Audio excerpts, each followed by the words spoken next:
come on in, team, and yeah, like as we go along, you've got questions Someone and give stuff, us a shot. then yeah, feel free to. Why not? What is that?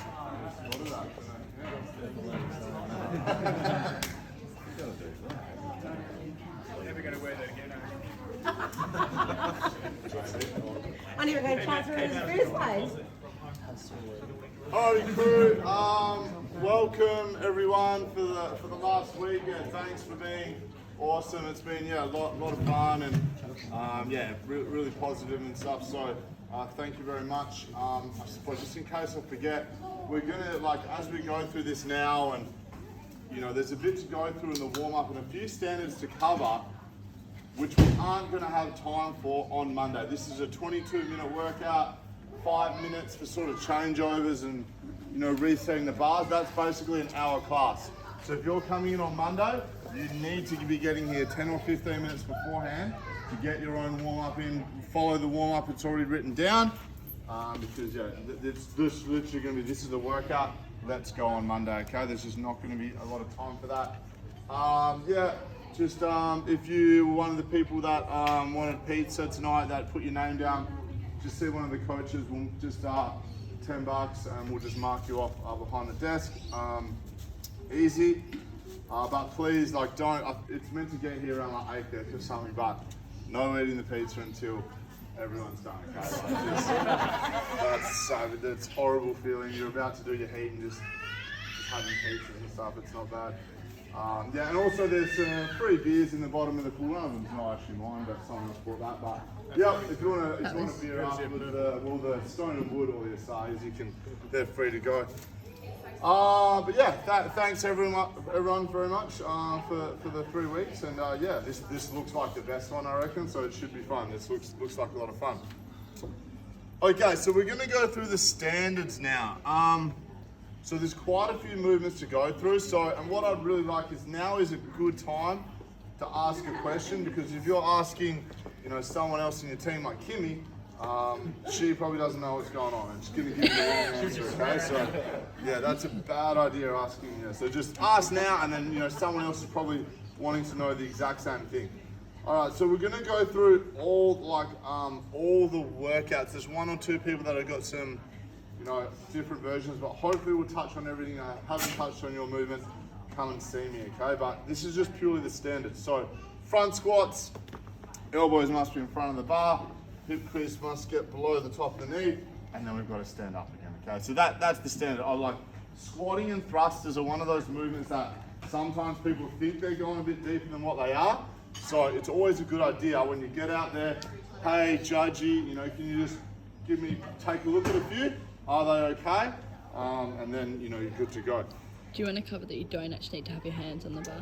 Yeah, that was going to be one of the sort of tactical points and stuff. We'll just cover strictly the standards. So below parallel, standing tall, locked out, and just make sure we do stand tall. Sometimes people will hustle and they'll have the old sneaky soft. Squeeze your butt at the top.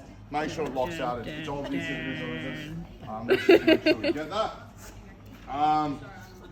And also, hopefully most of the people know, but for the people that are videoing, there's quite a few standards. I think the best place to put it is going to be right here, but there are a few things you need to adhere to. You need to video all your plates, you need to show a measurement of the distance, so make sure you know all that stuff when you do your video.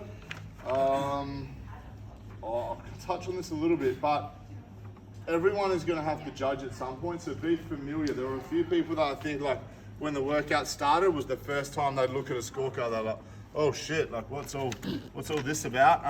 So have a quick read through. Yes, you will need to record a tie break. It's written down, it says tie break. I think the best place to be, if you're on this side of the room, standing here, and then you can come forward to the bar, or when they're doing their thrusters or squats or whatever, stand here. That way you can just turn and look and see. Because if you're over this side and your person's here, and you've got to turn, you miss a rep or whatever, that's fine. Everyone must be facing out for both on the bar, all movements, we're all going to be facing out, and on the pull-up bar, facing out as well. So whatever, especially bar muscle-ups, for all the movements, let's just face out, and then we'll all fit in a lot easier. But judging, just be aware. we'll talk about the actual movements and some of the parts of that in a little bit, and the time and all that sort of stuff. But well, I suppose we'll cover it now because it probably ties in. So we've got our 15 front squats, 30 toes to bar, 15 thrusters, and we've got our sort of different weights and stuff like that. Hopefully you've chatted to your captains if you need to modify things. Then we've got 1 minute rest. So it's really important you as a judge stay switched on and actually record down, like if you've seen the scorecard, record down on that second the tie break, because not only is that the tie break if the person needs it, but that's also the difference between the 1 minute. So you might be like, oh yep, 220, and then they start their 1 minute rest or whatever, you're like, oh shit, what was the tie break again? But if you've written it down, then it's easy, 320, you know, hopefully you can add a minute onto the stuff. You need that, okay? Hopefully, if that's if you need a calculator, take it out there. Okay, so I think that's scoring and stuff. We've covered front squat. That's okay. So then toes to bar. Both, you know, hands must be wider, or your feet, sorry, must go between your hands. Your hands can be whatever they want, but your feet must both hit the bar at the same time, and the feet must go inside your hands. And then on the other one, so this is something that can happen, some part of your feet must be displayed behind profile, so behind side on, so you can't do this, basically what it's stopping people doing. So you have to bring back behind, okay? So you know, if you toes to bar, once again we're on that position, but if you follow them, all the barbell movements, there'll be plenty of space. Come on in, yep, I can see the toes hitting, I can see the feet going behind. Come on, tight. Okay, so toes to bar. Any questions? Oh, sorry, front squat or toes to bar? All good? You can, you know, swingy style or whatever. Your arms also must be locked down on the bottom, that's another one. So if you're jumping into it, say you're doing this, that's fine because your arms are locked out as your feet came off the ground. You can use a box for toes to bar, pull-ups, whatever. Just as your feet come off the ground, your arms are locked out, okay? So, any questions?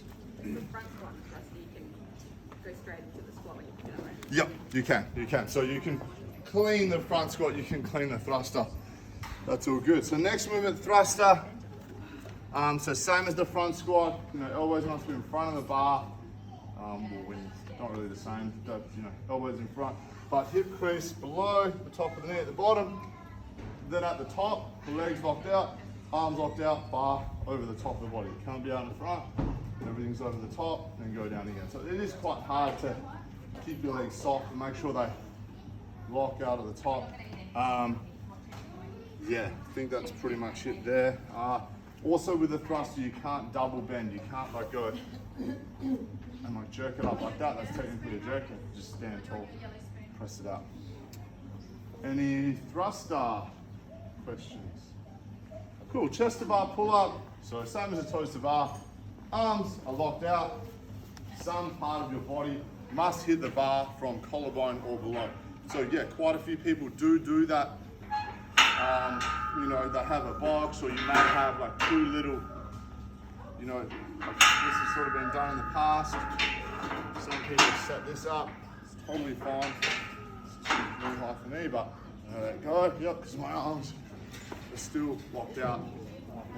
So it was a bit high, but yep, something you can do, may work for you. And something that typically does work quite well is like if your chest to bars are sort of there, but they're quite tough, you know, is changing your grip around, going that like palms facing up grip, because what it tends to do is just enables you to pull into the bar, which you do need to do on chest to bar pull-up. So that's not a bad option to try. If your chest to bars are maybe not quite as where you'd want them to be, give that a little try. Cool, any questions on chest to bar pull-ups? There's a few different standards with jumping pull-ups, so we've got a few different like measuring tapes around the room. I believe it's, well, that's actually coming up, but 6 inches above the head. So you need to find a box, whether it's one of these, a soft box, a few plates or whatever, and with your jumping pull-ups, when you're standing on the box or whatever it is, plates, it needs to be minimum 6 inches distance from here to the bar, and then you do the same thing as you would for a pull-up arms straight, jump and pull over the bar, okay? So, yep, set that up, you know, get your judge to help you out. We've got bar muscle up, arms stay locked out, arms lock out the top. No other part of your arm can touch the bar except your hand, and your feet can't go higher than the bar, okay? Cool. Hanging knee raise. Sorry, just on the bar muscle, if you chicken wing it, what about the forearm? That's not allowed, is it? No, it has to be. You can chicken wing, but it has to only be hands that stay on the bar. Yep. Savage rule. I don't. This is an advantage, but. Like if you grind, I meant yeah. Harry, you're going to be doing that? Alright, then hanging knee raise. This is another one. So feet behind, like a total bar, and then knee getting higher than the hip crease there. It's another modification. We've got sit-ups, which I don't think anyone's got. Then we've got a V-up as well. I know we've got V-up in there. V-up is just hands and feet touching the ground, and then arms and legs stay straight, and you have to touch some part of the foot. It doesn't have to be the toe, it just has to be some part of the foot. Okay, and then we go over the standard of the actual lift, you know, 21.4, thank you. And it's worth, you know, the warm-ups in there, talking about this, but it'd be worth obviously doing some kind of warm-up, actually warming it up so you're familiar when you get out there. But this is what the lift will be. It'll start on the ground, you'll deadlift it up, then you'll go back down. So you have to touch and go the next one. You can't start the next one.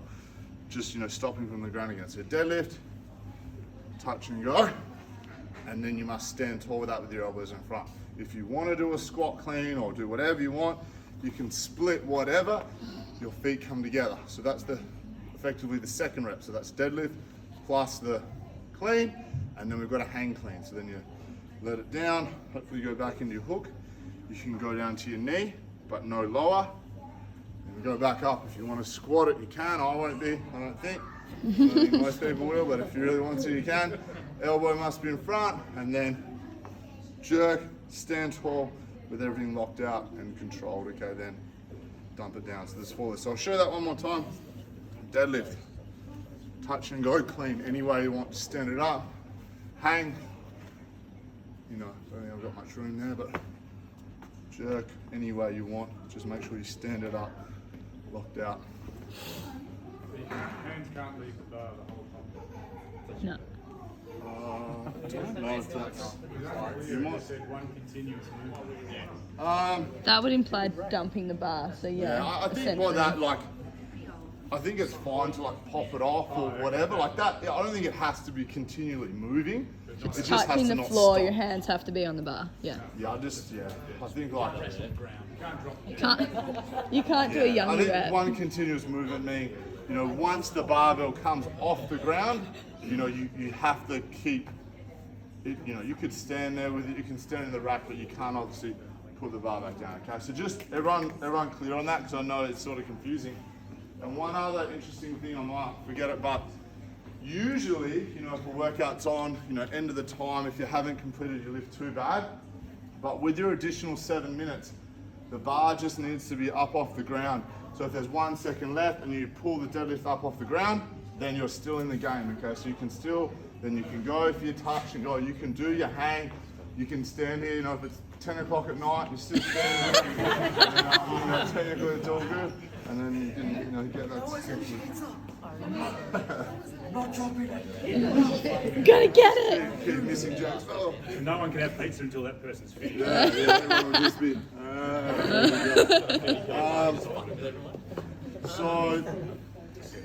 You know, this is sort of getting into the, you know, technique or sort of how you do it, whatever, squat, split, power, whatever is fine. You've just got to find your best way, have a bit of a warm up. Hopefully, you know, your bit of experience will hold you strong. Did you cover the rest of it? Yeah.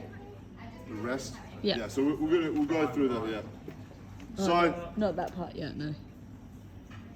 the rest in between. Yeah. Behind the line Has to though. be back under the rig. Yeah, so I suppose now, you know, if we go through the standards, we went through quickly before, but we've got the majority of people are, 43 or 29. We do have some different ones, obviously. Once again, we've got female lane, female, male bar. If you need to cut across or if someone in your heat wants to shift, that's okay. Just return it back. Try to return the plates back like this every time. But it's your responsibility starting the heat. There's a lot of different workouts, a lot of different things. It's your responsibility to know the workout you're doing and making sure the right weight is on the bar, okay? If it's not right, then it's your fault. Nobody else, it's not your judge. And also don't message me saying, oh, my judge, forgot to put my tie break time on the tear up slip. That's your fault, okay? You need to check it. Like when you're done, I know you're tired or whatever, but just, make sure they've filled out the full thing correctly. To be honest, I think the easiest thing to do is just take a photo of the full thing, and then you can't get it wrong. We've all got cameras that come around with us everywhere we go. Just make sure we're organized with that. In terms of the workout, 15 front squats, 30 toes to bar, 15 thrusters, then we've got a 1 minute rest. So we did touch on it before why that tie break is critical.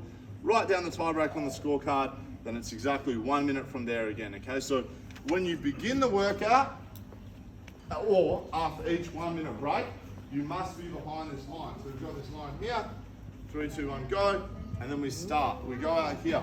So we have to be fancy. over this line, the barbell and you. So that's why we're gonna face this way. It makes it a lot easier.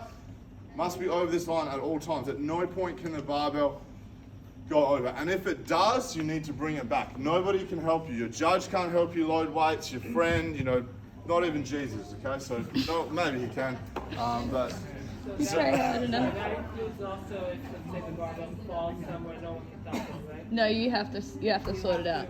Yeah. look, if someone's, if it's on their neck and they're about to die, come on, anything short of that, you got to do it, no rep. So apart from that, life-threatening or injury-threatening scenario, help them, be a good person. But, Decent human.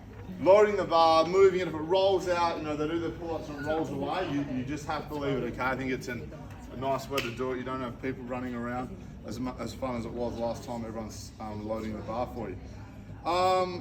So we've got that rule. Every time there's that 1 minute gap, you need to go back under the bar and wait there. Don't cruise too far, just walk back behind the bar, breathe, sort of recover, get ready.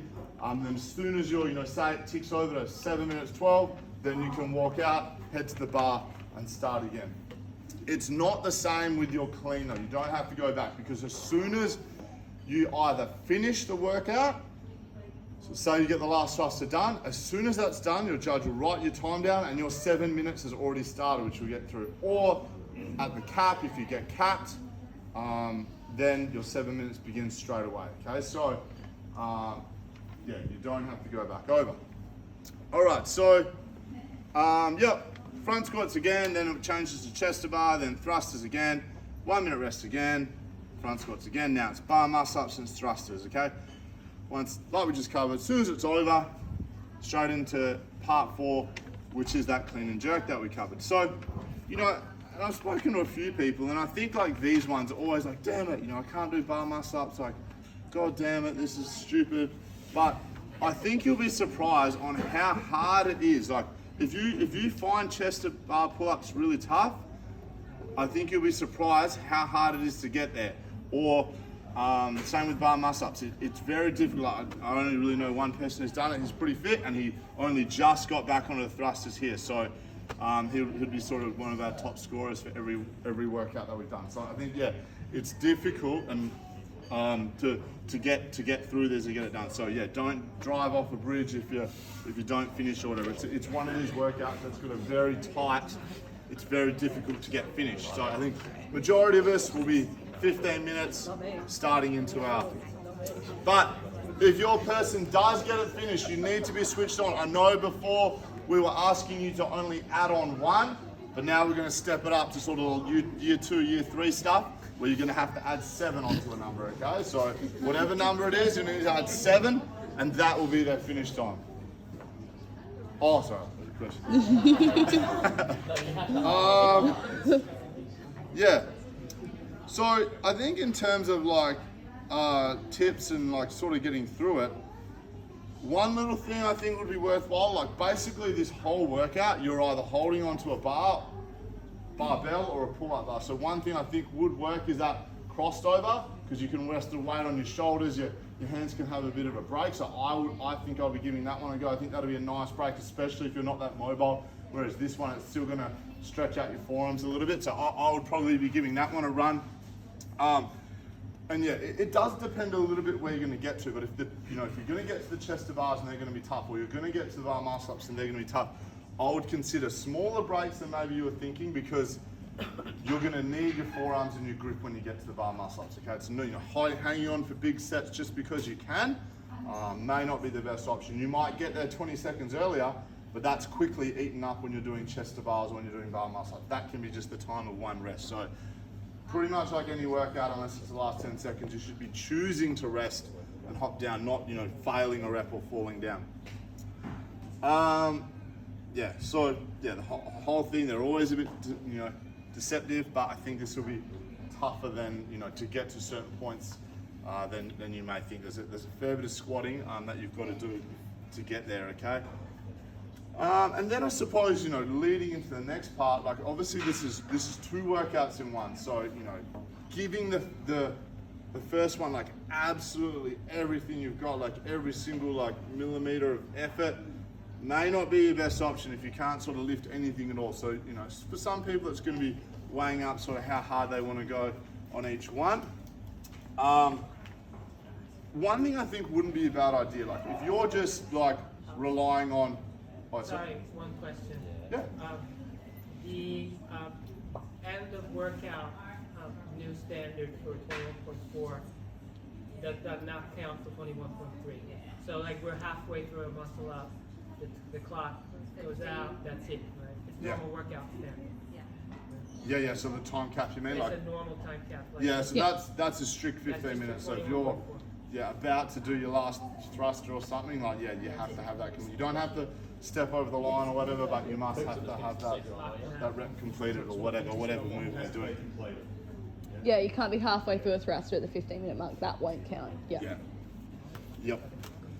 Or any rep. If you're halfway through a rep and you're at bottom of the squat and the 15-minute goes, there won't actually be a beat because the clock will just keep going.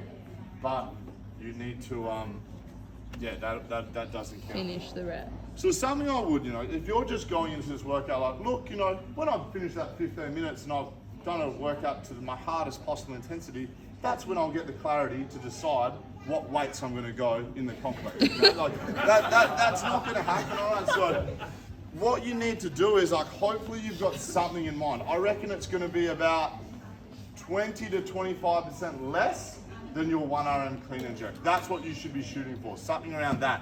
In the warm-up, I've got build to 80% of that target. So not 80% of your 1 RM, build to about 80% of what you could think. So 80% of 80%, okay? But either way, I think what I'll personally do, I think a good idea is have your changes ready. So we've got our bar here. You might be like, yep, first I'm gonna do 70. So I'm gonna sort of have my yellow, and then after that, I'm gonna go, I'm gonna put the 5s on. So the next one I might put a 5 and make it 80. Okay, have them planned so it's one less thing. Obviously, judge, you might tell them or you might write in brackets on your scorecard what you're looking to do so they can help remind you throughout the chaos.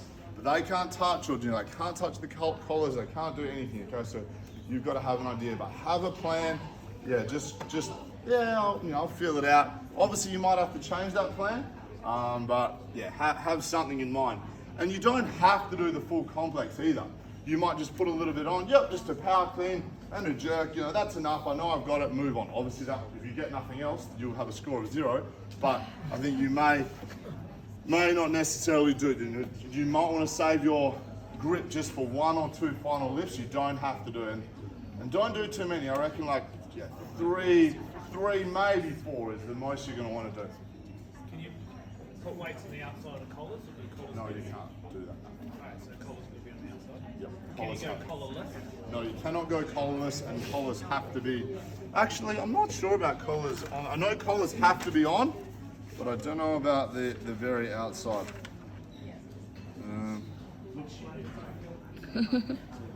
If you're running out of time, you work 2.5. Sorry, here, just a few technicalities. I was just going to go that way. Collars must be placed on the outside of the plates. Collars must be on the very outside. And they must be on. Oh yeah, everything must be in pounds. So once again, don't, blame your judge or, blame your parents for your bad education or whatever. I've done In the United States of America. I've done a conversion. 1 kilo equals 2.205 pounds. So at the end, your score on the 21.4 needs to be in pounds. Okay, if you put kilos in, you're going to really stitch yourself up. So don't do that. Do the conversion. Maybe on in the chart here, the table, just do kilos. Don't confuse yourself or whatever. But when it's all said and done, your best successful attempt, convert that to pounds and put that in. And the people who are videoing, the masters or some of the other people, you must actually say your attempts, what it is. You should know what weight it is. It shouldn't be a problem. But you say, Getting yep, low 50 battery kilos, and then you do it, okay? Sorry? I think so. That would just be stiff, yeah. Kilos, I'm sure, is fine. Battery's on 10%, Jay. Yeah. Sorry? Battery's on 10%. We'll make it. Nearly. Yeah, like I said, and last thing, judge, please be switched on. You just those tie breaks and the 7 minutes. Don't just, wow, they're lifting well. Oh, geez, where are we in time, whatever. Yeah, be switched on. And we're actually going to have a little bit of a warm-up area. So try to, if we can. So what we're going to do is, so we can get some pull-ups and stuff in, let's try to leave this section all free. And that way, as you're warming up, you can come and do a few toes to bar or muscle-ups on this section. You've got these 3 bars. We'll try and use the rest of that. Look, if someone next to you, if you're, crossing swords and going, you can just change your plates or whatever, that's fine. Just go to here. Or there, that's fine. Alrighty, crew, so yeah, I know that was like a whole heap of information. It's pretty confusing. But yeah, now's the time, crew. Like there's probably a lot of people with the same question or whatever. Let's really try and ask stuff so we're all doing the same thing. So No more questions? Any questions? Would you recommend wearing Ollie shoes if you've got bad mobility for this one? Actually, yeah, I think like there's so much squatting, and you don't mind power. I think weightlifting shoes wouldn't be a bad call if you think, because there's going to be essentially 9 squats, and they don't affect your pull-ups that much. I think I think all the people wore them on the. If you watch the video, all 3 people wore weightlifting shoes. So. Can you use a belt? Yeah, you can use a belt. Yep, 100%. Any other questions? So this is arguably a really hard workout to judge compared to what we've been doing in the first 2 workouts. I reckon it's actually easier. The movements are easier and stuff. The only thing that's harder is just making sure you The standards add on a minute. And add on 7 I minutes. think the standards are they're very common movements. Toes to bar, chest to bar muscle ups, easy to spot for the few people that get there. Thrusters and front squats we do every week, and then I think the main thing is just adding on the 1 minute or adding on the 7. So there is a print off sheet that tells you common numbers adding 7, but. The other thing, guys, if you're unsure if you're making depth, do reps beforehand and get your judge to tell you if you're making depth, because you don't want to get halfway through a workout and be unsure. Yep, easy. Okay, so we've got the warm up here as well. Good. So written down, like I said, if you're on Monday, you're really going to need to come and do this. 3-minute easy bike, 3-minute a little bit harder row, then 2 rounds of a squat reach. So squatting down, just reach one hand up, and then the other side 10 times through that. And then 10 of these like front rack pumps, so holding on to the butt. Holding on, getting those elbows up nice and high, and then back down again. So 10 of those. 10 bent over row. 10 hips to the roof, so just stretching out our shoulders there. And then 10 active shoulders, so you can jump on a pull-up bar. 10 active shoulder. Then 2 rounds getting a bit more specific. First one with an empty bar, second one with the weight you're using in the workout. 4 front squats, 4 thrusters, 4 toes to bar, 4 chest to bar, 2 muscle ups if you think a chance of getting there. Then second one, add weight to your bar. Then once you've done all that, look to build up to about 80% of what you think you're going to get, or hopefully going to get in the complex. So we'll have heaps of space. We can put bars like all the way along here. That's fine because these are the lanes. So yeah, or if you don't have a lane or you know someone's not going to be here, let me know. And now let's try to make sure we're judging. Judge the people in our lane, so that way you know who's going to be judging you. No confusion, but yeah, cool.